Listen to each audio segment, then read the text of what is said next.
आज का टॉपिक है अपचयन और उपचयन अभिक्रिया, जिसको रिडक्शन एंड ऑक्सीडेशन रिएक्शन भी कहते हैं।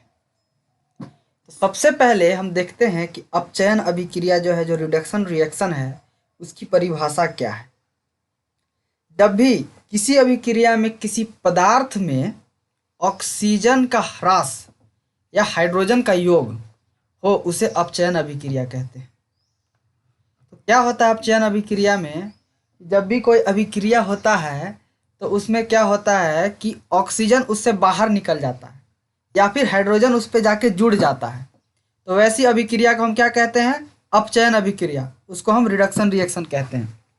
जैसे यहाँ पे देख लेते हैं, एक उदाहरण दिया हुआ है। तो यहाँ पे जो उदाहरण दिया हुआ है, ये वाला दिया हुआ है, तो इसमें क्या हो रहा है? ZNO है, ये है ZNO। इससे क्या हो रहा है कि ये जो ऑक्सीजन है वो बाहर निकल जा रहा है। यहाँ पे ये एक अभिक्रिया बना और ये Zn यहाँ पे आके टूट गया। ठीक है, ऑक्सीजन और Zn में ZNO टूट गया। अब आगे देखते हैं, ये दूसरा उदाहरण है। इसमें क्या है?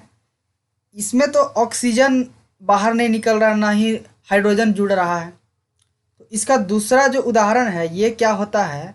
दूसरा परिभाषा हम इसको दूसरी तरह से परिभाषित कर सकते हैं कि इसका वैलेंसी में चेंजिंग आ जाएगा।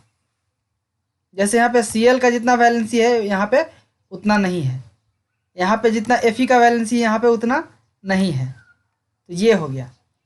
और दूसरा देखते हैं, किसी पदार्थ के साथ हाइड्रोजन या अन्य धन विद्युतीय तत्व का जुड़ना अपचयन कहलाता है। जैसे देखिए उदाहरण में यहाँ पे हाइड्रोजन और आयोडीन दोनों जुड़े क्या बन रहा है? HI बना रहा है। तो इसमें क्या हो रहा है? किसी में इसमें ये जो आयोडीन है इसमें क्या जुड़ रहा है? हाइड्रोजन।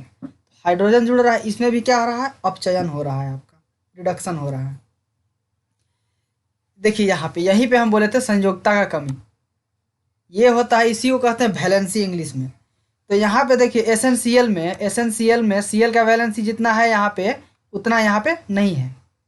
ये टूटने के बाद दोनों का वैलेंसी अलग अलग हो गया। फिर यहाँ पे नोट करके दिया हुआ है कि यदि किसी अभिक्रिया में एक पदार्थ का ऑक्सीकरण होता है तो दूसरे पदार्थ का अपचयन होगा, अतः इन्हें संयुक्त रूप से हम ऑक्सीकरण अपचयन या रिडॉक्स अभिक्रिया कहते हैं। रिडॉक्स रिएक्शन में क्या होता है कि अपचयन और उपचयन दोनों होता है।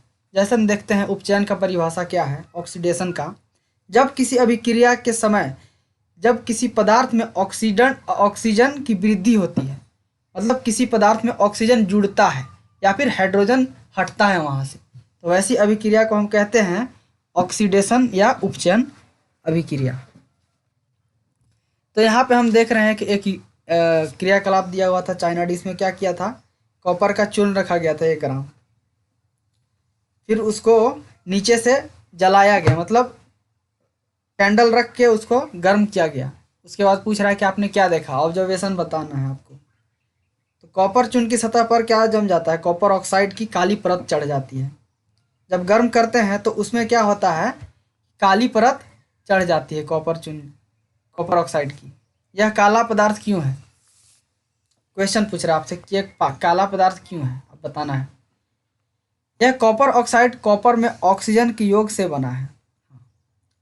पहले हम डाले थे, कॉपर डाले थे, अब इसको हम गर्म किए हैं। जैसे कि देखिए हीट, जो तापन दिखा रहा है यहाँ पे, वही जो हम हीट दे रहे थे वही, उसी को तापन बोलते हैं हिंदी में। तो जब गर्म कर रहे थे तो वायुमंडल में क्या था? ऑक्सीजन था। ऑक्सीजन के साथ रिएक्ट करके वो क्या बना लिया? CuO बना लिया।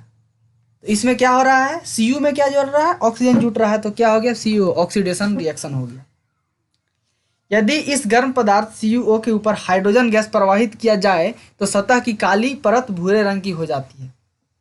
यहाँ पे देखिए, क्वेश्चन बन सकता है, ये जो अब CuO बना, इसके ऊपर हाइड्रोजन गैस को अगर हम बहाएंगे, प्रवाहित करेंगे, तो ये क्या हो जाता है? जो काला परत है वो हट के भूरा परत हो जाता है, भूरे रंग का हो जाता है, क्योंकि इस स्थिति में विपरीत अभिक्रिया संपन्न होती है तथा कॉपर प्राप्त होता है। अब क्या होता है कि जब जैसे कि हाइड्रोजन हम डालते हैं तो उल्टा रिएक्शन होने लगता है। जैसे CuO में हाइड्रोजन डालें तो उसमें से फिर कॉपर निकल जाएगा। हम कॉपर को जब गर्म किए थे तो ऑक्सीजन के साथ रिएक्ट करके क्या बन गया था? कॉपर ऑक्साइड बन गया था। अब फिर हम कॉपर ऑक्साइड में हाइड्रोजन अगर डाल रहे हैं, फिर गर्म कर रहे हैं, तो हमको कॉपर वापस मिल जाएगा और फिर भूरा रंग का वापस जो जैसा कॉपर का रंग होता है वो वापस अपना रंग में आ गया और उसके साथ एक क्या हो जाएगा, H2O, पानी निकलेगा। अभिक्रिया के समय जब भी पदार्थ में ऑक्सीजन की वृद्धि होती है तो कहते हैं कि उसका उपचयन हुआ है। जब भी ऑक्सीजन जुड़ता है तो उसको हम कह सकते हैं कि ऑक्सीडेशन हुआ या फिर उपचयन हुआ है। तथा अभिक्रिया में किसी पदार्थ में ऑक्सीजन का ह्रास होता है, मतलब कोई भी पदार्थ है जिसे ऑक्सीजन हट जाता है तो हम कहते हैं कि उसका अपचयन हुआ है। अभिक्रिया 1.29 में हम देखे थे कॉपर ऑक्साइड को ऑक्सीजन में ह्रास हो रहा था। देखिए यहाँ पे अभिक्रिया 1.29 कौन सा है, ये वाला है, ये वाला है। इसमें क्या हो रहा था, कॉपर ऑक्साइड से क्या हो रहा था, ऑक्सीजन का ह्रास हो रहा था। तो यही यहाँ बोल रहा है, इसीलिए यह अपचयित हुआ है, इसीलिए ये अपचयन अभिक्रिया यहाँ पे हुआ है, तो इसीलिए हम इसको कह सकते हैं अपचयित हुआ है। हाइड्रोजन में ऑक्सीजन की वृद्धि हो रही है, इसीलिए यह उपचयित हुआ है। हाइड्रोजन में क्या हो रहा है, ऑक्सीजन जुड़ रहा है, इसीलिए क्या है, उपचयित हुआ है। मतलब एक ही अभिक्रिया में दो अभिक्रिया हो रहा है। सोच लीजिए, एक इक्वेशन में दो अभिक्रिया हो रहा है, अर्थात किसी अभिक्रिया में एक अभिकारक उपचयित तथा दूसरा अभिकारक अपचयित होता है।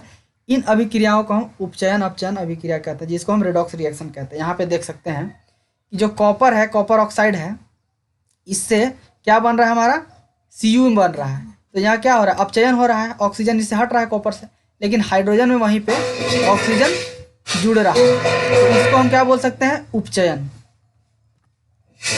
रेडॉक्स अभिक्रिया कुछ और एग्जांपल दिया हुआ है, जैसे जेडेनो है, जिसमें हम कार्बन को जोड़ते हैं तो Zn+CO बनता है।